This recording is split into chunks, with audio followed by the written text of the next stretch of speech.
최근에 저하고 아주 가까운 목사님께서 그런 말씀을 하셨습니다. 그리스도인들이 진정으로 거듭났는가라고 하는 증거를 두 가지를 보면 알 수 있대요.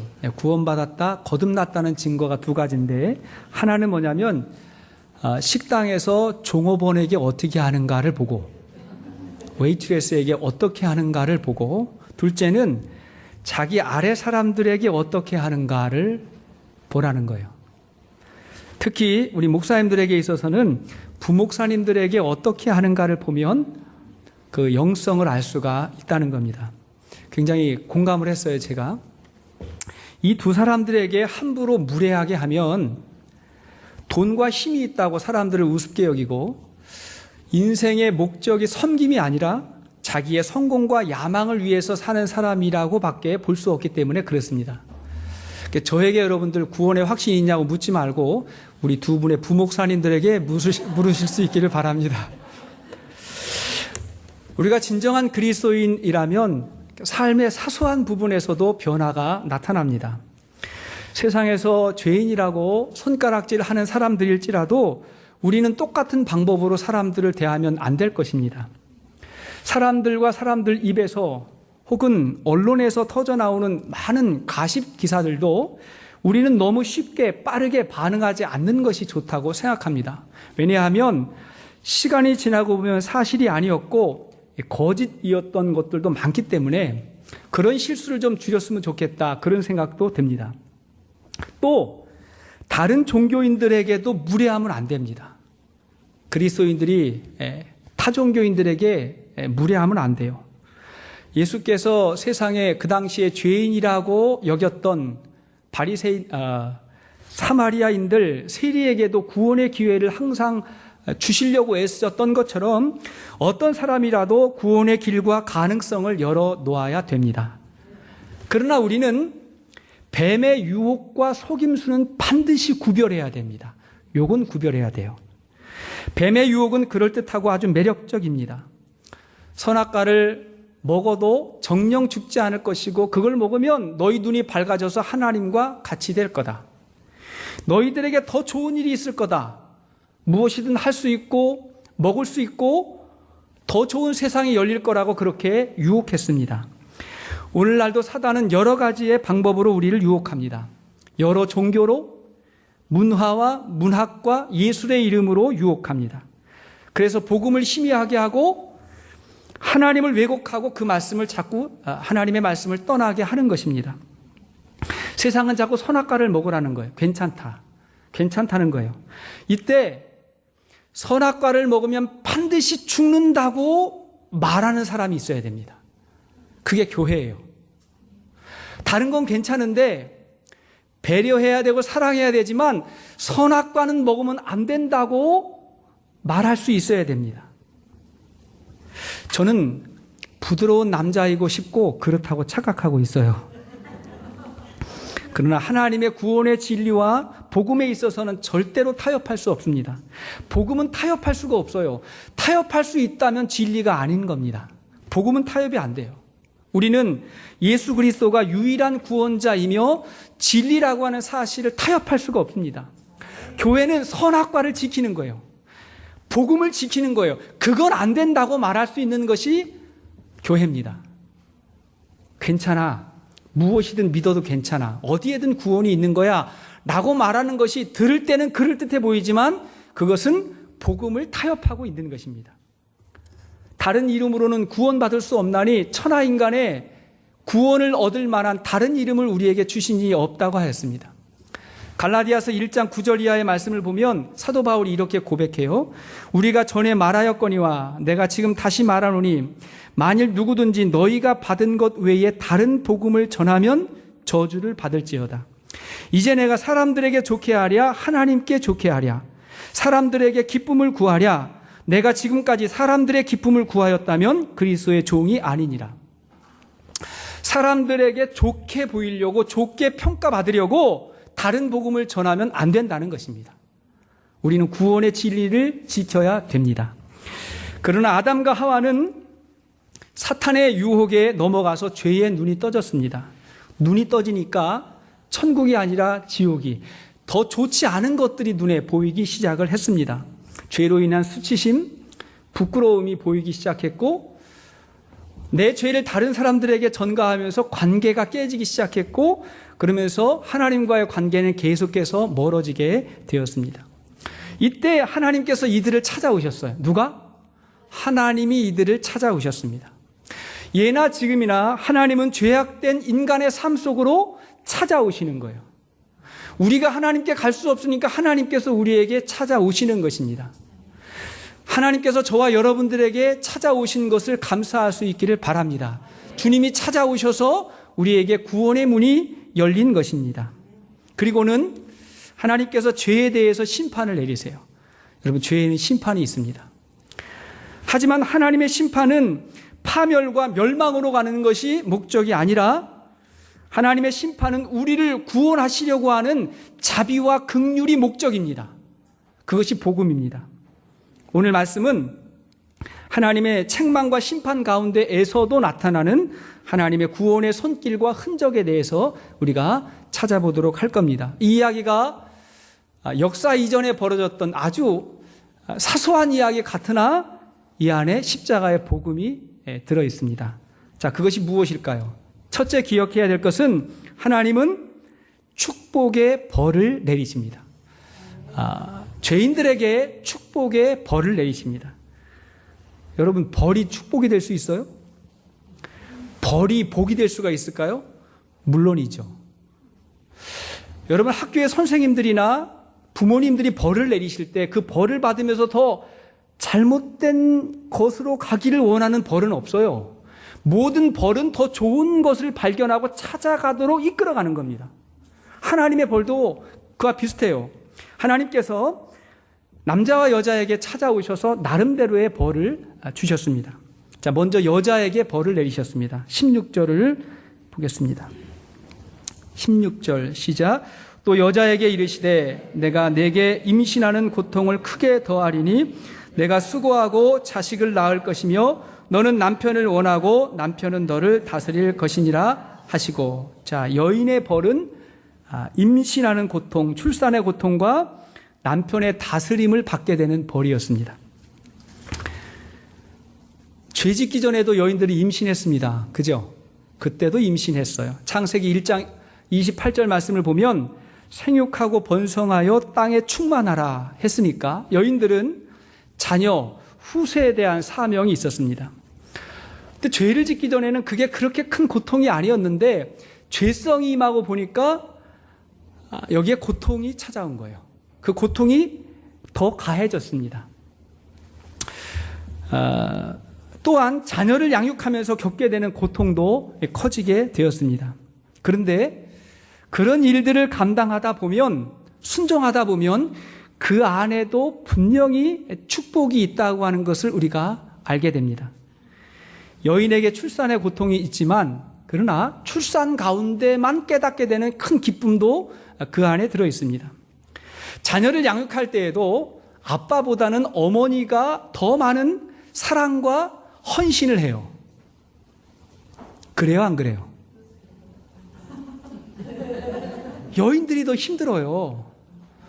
그래서 여인들이 왜 나만 힘들어야 되냐고 이렇게 이야기할 때가 많은데 순종하십시오. 버리긴 하지만 하나님께서 그런 원리를 만들었어요. 남자들의 관심은 다른데 많이 가 있기 때문에 그렇습니다. 여인들이 많이 힘들고 자녀들을 보면 고통이 많이 있지만 그러나 그 어머니의 모성애 속에 그걸 보면 하나님께서 무조건적으로 우리를 사랑하시는 그 하나님 사랑의 흔적이 유일하게 어디에 숨어 있어요? 어머니의 사랑에 숨어 있습니다. 또한 여인은 남편으로 인한 고통이 있습니다. 많은 여인들이 남편 때문에 수많은 고통을 당합니다. 보통은 여인들이 사랑만 받으면 살겠다 그런 간절함이 있죠. 내가 정말 사랑받고 있으면 그것으로 충분하다고 생각하지만 남자들의 관심은 다른 곳에 가 있을 때가 굉장히 많습니다. 그러면서도 남자들은 고집과 힘과 때로는 폭력으로 사람들을 억압하려고 하는데 이런 것들이 죄로 인해서 나타난 겁니다. 하지만 여인의 입장에서는 기본적으로 순종하는 것이 하나님의 뜻입니다. 힘들지만 순종하다 보면 그 안에서 발견하게 되는 축복도 있기 때문에 그렇습니다. 에베소서 5장 22절 이하의 말씀 보십시오. 시작. 아내들이여 자기 남편에게 복종하기를 죽게 하듯 하라. 이는 남편이 아내의 머리됨이 그리스도께서 교회의 머리됨과 같으니라. 가정의 리더십을 남편이 가지고 아내를 이끌어가는 것은 나쁜 것이 아닙니다. 당연한 것이고 그것이 자연스럽고 행복한 것인데, 그것을 불편하게 하고 고통스럽게 여기는 것은 우리 마음 가운데 있는 죄성 때문에 그런 것입니다. 그런 것들을 다시 회복해 가는 것을 우리는 구원이라고 합니다. 그럼 남자에게는 어떠한 벌이 내려졌을까요? 17절 말씀을 보시겠습니다. 17절 시작. 아담에게 이르시되 내가 내 아내의 말을 듣고 내가 내게 먹지 말라 한 나무의 열매를 먹었은즉 땅은 너로 말미암아 저주를 받고 너는 내 평생에 수고하여야 그 소산을 먹으리라. 남자들에게는 노동의 벌이 주어졌습니다. 남자는 노동을 통해서 가정을 돌보고 부양해야 되는 그러한 책임이 주어졌습니다. 물론 죄가 오기 전에도 노동이 있었습니다. 창세기 2장 15절 말씀을 보면 여호와 하나님이 그 사람을 이끌어 에덴 동산에 두어 그것을 경작하며 지키게 하시고, 자, 에덴 동산에서 남자가 뭐 했어요? 아담이 경작했다고, 돌봤다고요. 그때도 일한 거예요. 근데 죄를 짓기 전에는 그 일이 그냥 기뻤어요. 즐거웠어요. 노동이 신성했습니다. 근데 죄가 찾아오고 나니까 이 기쁘고 즐거워야 될 이 일이 힘들고 짜증스럽고 피하고 싶은 일로 바뀌게 된 것입니다. 그래서 남자들의 관심이 아내와 자녀들에게보다 친구들과 세상으로 가 있을 때가 되게 많습니다. 죄로 인한 결과입니다. 그것이 좋다는 게 아니에요. 죄로 인해서 벌어지게 되는 그러한 모습들입니다. 우리는 이것을 바로 잡아가는 거예요. 그럼 우리가 구원받았다고 하는 증거가 뭘까요? 죄가 아니라 성령이 이끌어가는 삶이란 무엇일까요? 뭐냐면 이 모든 것이 고통이 아니라 하나님이 맡기신 사명이고 즐거움이라고 고백할 수 있기를 바랍니다.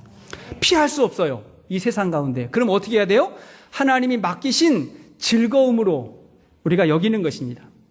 여인들은요, 아이를 낳고 출산하면서 왜 여자만 아이를 낳아야 됩니까? 이렇게 말하면 안 되는 거예요. 그렇게 하나님께서 여인의 성품과 그 다음에 체형과 모든 것을 그렇게 만드신 거죠. 그러니까 여인들은 뭐냐면 자녀가 고통의 산물이 아니라 축복으로 여기는 겁니다. 남자들은 노동이 증거리 아니라 하나님이 맡기신 사명으로 여기는 겁니다. 남자들은 힘이 있고 근육이 있고, 그죠?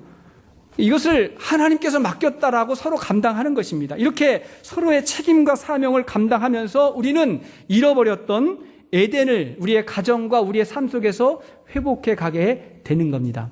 버린 줄 알았는데 하다 보니까 그 안에 축복이 있었습니다. 두 번째 기억해야 될 것은 이런 인간들에게 우리 하나님께서 부끄러움을 가려주십니다. 우리의 부끄러움을 누가 가려주세요? 하나님이 가려주십니다. 20절 말씀을 보시겠습니다. 20절 시작. 아담이 그의 아내의 이름을 하와라 불렀으니 그는 모든 산자의 어머니가 됨이더라. 자, 하나님의 말씀을 어떻게 보면 이렇게 벌을 받고 아담이 그의 아내의 이름을 지었는데 어떤 이름이 먼저 떠올랐을까요? 아내를 딱 보니까 아내의 유혹에 의해서 죄를 짓고 벌을 받았어요. 딱 보니까 떠오르는 이름이 있어요. 평생 왼수. 이런 것도 이렇게 떠올랐을 텐데 그 아내를 탓하지 아니하고 하와라고 이름을 지었어요. 하와는 영어식으로 하면 이브입니다. 하와라고 이름을 붙였는데 그 뜻은 모든 산자의 어머니라는 뜻이에요. 하나님의 말씀을 듣고 아담에게 믿음이 생긴 거예요. 이 여자의 후손 가운데 뱀의 머리를 밟게 될 거라고 하는 하나님의 말씀을 믿고 아내에게 모든 산자의 어머니라고 하는 믿음을 갖게 되었고 그 여자의 후손으로 예수 그리스도가 이 땅에 오시게 되었습니다. 그런 인간들에게 하나님께서 가죽옷을 지어 입혀 주셨습니다. 21절 말씀 보십시오. 21절 시작. 여호와 하나님이 아담과 그의 아내를 위하여 가죽옷을 지어 입히시니라. 지난주에 성경 퀴즈 대회할 때 오늘 본문도 그 범위 안에 있었거든요. 만약에 문제 가운데 하나가 인류 최초의 드레스는 무엇입니까? 라고 문제가 나왔다면 뭐라고 대답할 거예요? 가죽옷이라고 대답하면 함정에 걸린 겁니다. 가죽은 아니에요. 그 이전에 뭐 있었죠? 무화과 나무 잎으로 만든 옷이 있었죠. 무화과 나뭇잎의 옷이 최초의 드레스입니다. 누가 만들었어요? 아담과 하와가 자기들의 부끄러움을, 죄를, 수치를 가리기 위해서 그들이 만든 것입니다. 내 죄를 가리고 싶었던 거예요. 문제가 있어요. 이게 자연산이긴 한데 명품은 아니에요. 시간이 지나면 말라가지고 부서져 버려요. 그러면 다시 드러나요. 그러니까 내 죄를 가리려고 하는데 자꾸 이게 불완전하기 때문에 완전하지가 않아요. 여기서 이 무화과의 옷이라고 하는 건 뭐냐면 인간이 자기의 노력으로 자기의 수치를 가리려고 하는 거예요. 여러분, 죄는 회개하는 것이지 가리는 게 아닙니다. 우리는 하나님 앞에 나와서 우리의 죄를 회개해야지 자꾸 가리려고 하면 안 돼요. 우리의 죄는 가리다 보면 더 커지고 시간이 지나다 보면 부패하는 것입니다. 그래서 하나님께서 찾아오신 거예요. 그런 인간들에게 하나님께서 가죽옷을 지어 입혀 주셨습니다. 이건 어떤 뜻이 있을까요? 너희들이 가리지 말고 너희들의 죄는 내가 가려주겠다고 하는 거예요. 죄는 하나님께서 은혜로 가려주시는 것입니다. 여러분 믿습니까? 하나님이 덮어주시는 거예요. 하나님께서 나뭇잎보다 더 튼튼한 가죽옷으로 지어 주셨습니다. 사랑하는 여러분, 저와 여러분들이 하나님의 사람들이라고 한다면 상대방, 남편과 아내와 우리 주위 사람들의 허물을 덮어주고 감추어 줄 수 있기를 축원합니다. 우리는 누구를 고발하고 비판하기보다 품어주고 기도할 수 있기를 바랍니다. 그것이 하나님의 성품을 간직한 사람입니다. 잠언 10장 12절 말씀 보십시오. 시작. 미움은 다툼을 일으켜도 사랑은 모든 허물을 가리느니라. 베드로전서 4장 8절 시작. 무엇보다도 뜨겁게 서로 사랑할지니 사랑은 허다한 죄를 덮느니라. 정말 사랑하면 품어주고 덮어주게 돼 있어요. 부모님들은 어디 가서요 자녀들 허물을 드러내지 않습니다. 자랑만 하는 거. 왜 그래요? 사랑하기 때문에. 여러분들 주위에 있는 사람들이 여러분들 때문에 드러날 수 있기를 축복합니다. 다 때문에 그가 드러나는 거예요. 근데 여기서 중요한 것이 있습니다. 가죽옷을 입히려면 먼저 짐승을 잡아야 되고 그 짐승은 피를 흘려야 됩니다. 다시 말하면 인간의 죄를 가리우기 위해서 짐승이 피를 흘려야 되는 것이죠. 그래서 여기서 제사가 시작된 겁니다. 이때부터 인간은 자기의 죄를 감추기 위해서 짐승을 죽이고 그 피로 제사를 드리기 시작했습니다. 그것이 구약의 율법입니다. 자, 히브리서 9장 22절 말씀 보십시오. 시작. 율법을 따라 거의 모든 물건이 피로써 정결하게 되나니 피 흘림이 없은즉 사함이 없느니라. 피의 제사를 드렸던 것이 구약 시대입니다. 하지만 여러분, 이 동물 제사도 완전하지가 않았어요. 가죽옷도 완전하지가 않았습니다.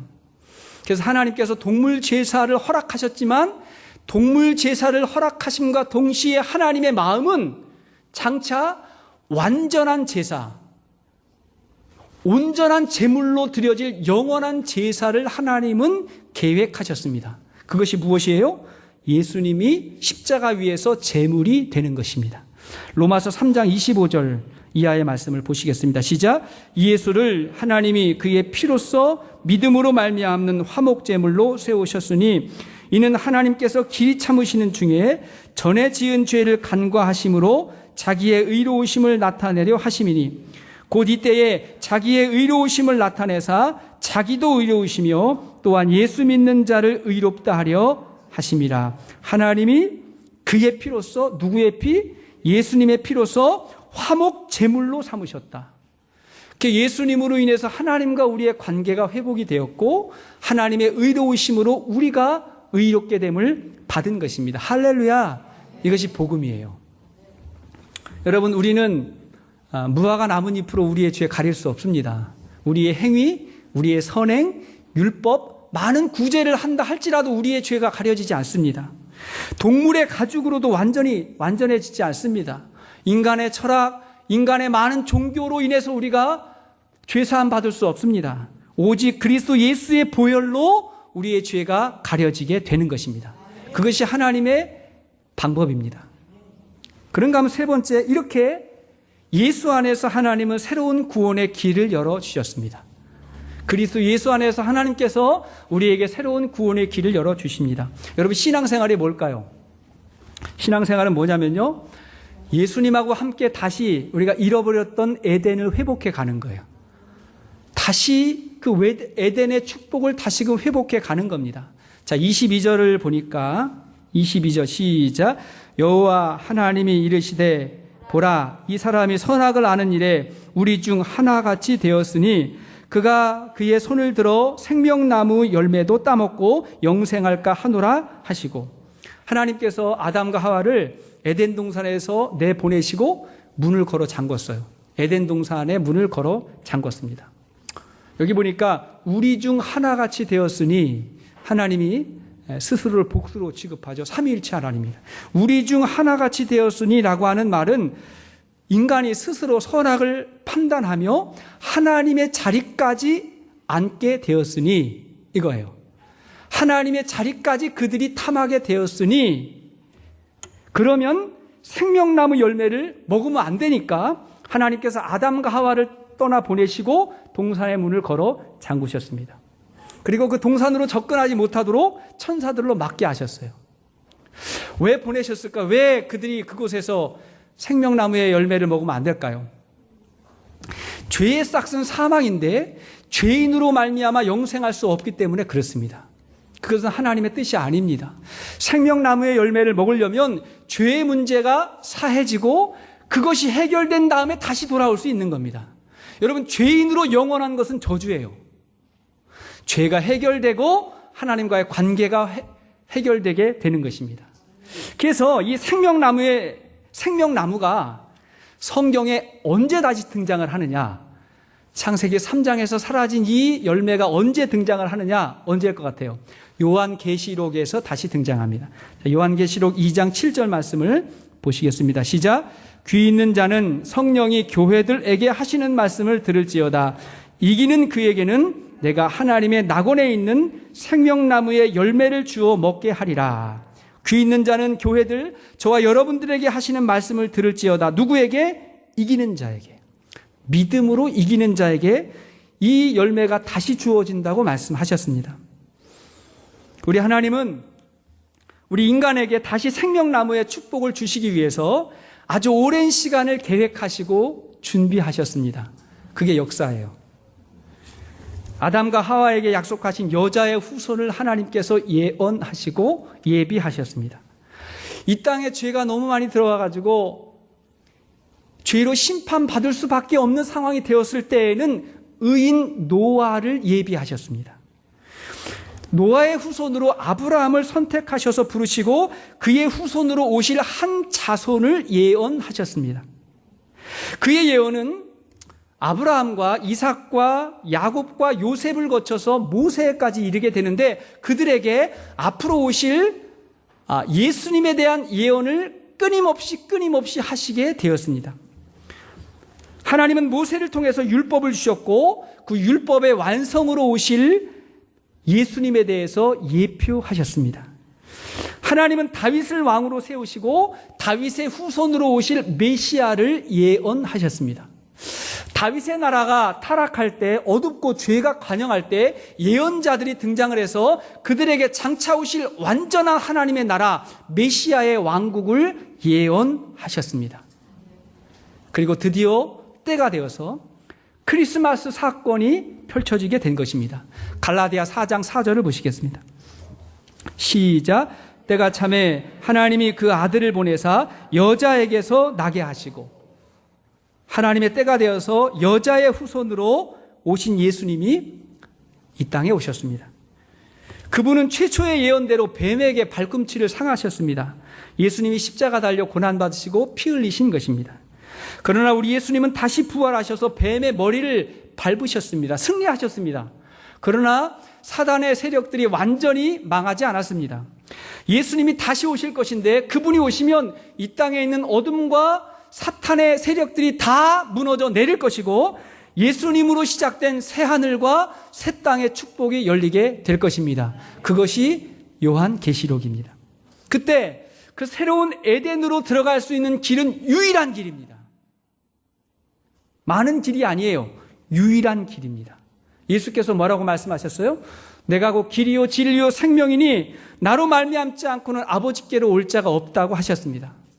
예수께서 유일한 길이요 진리요 생명임을 믿고 살아가는 사람은 세상을 이기게 될 것입니다. 할렐루야.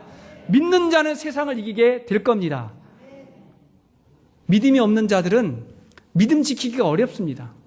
다른 종교, 윤리 이런 것으로 우리 믿음 지키기 어렵습니다. 우리의 죄가 사해지지 않습니다. 이기는 자에게 생명나무의 열매를 주신다고 약속하셨습니다. 그것이 교회입니다. 저와 여러분들은 예수 그리스도로 말미암아 이길 수 있기를 축복합니다. 주님이 이미 이기셨고 그리고 앞으로도 승리할 것입니다. 이 모든 것을 구속의 역사라고 말합니다. 세상의 역사는 구속사예요. 사실 인류의 역사는 창세기 4장으로부터 시작되어서 요한계시록에서 끝난다고 할 수 있습니다. 에덴 동산의 스토리는 역사 이전이라고도 할 수 있어요.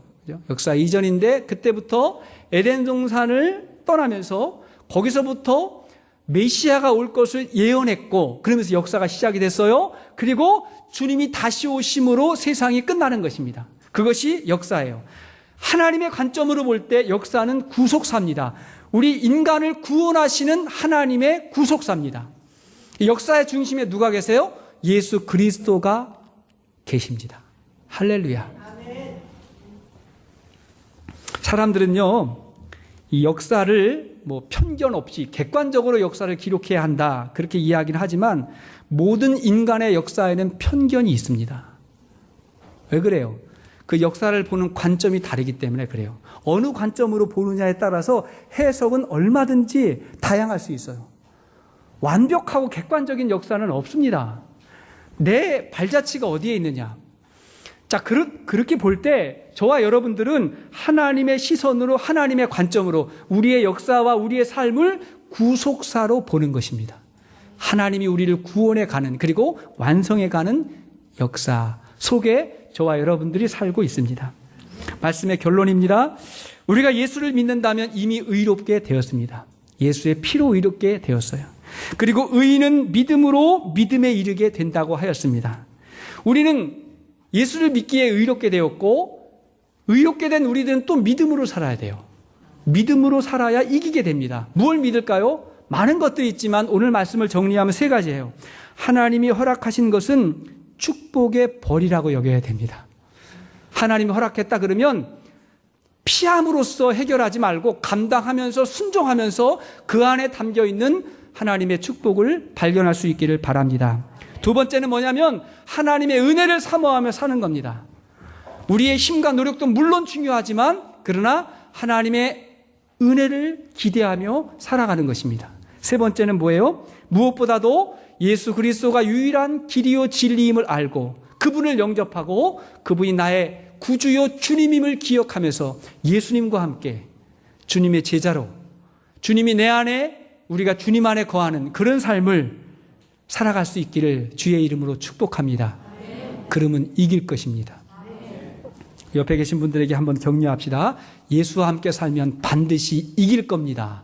시작. 예수님과 함께 살면 반드시 이길 겁니다. 이길 겁니다. 우리 결단 찬양 같이 한번 하시겠습니다. 우리 기쁨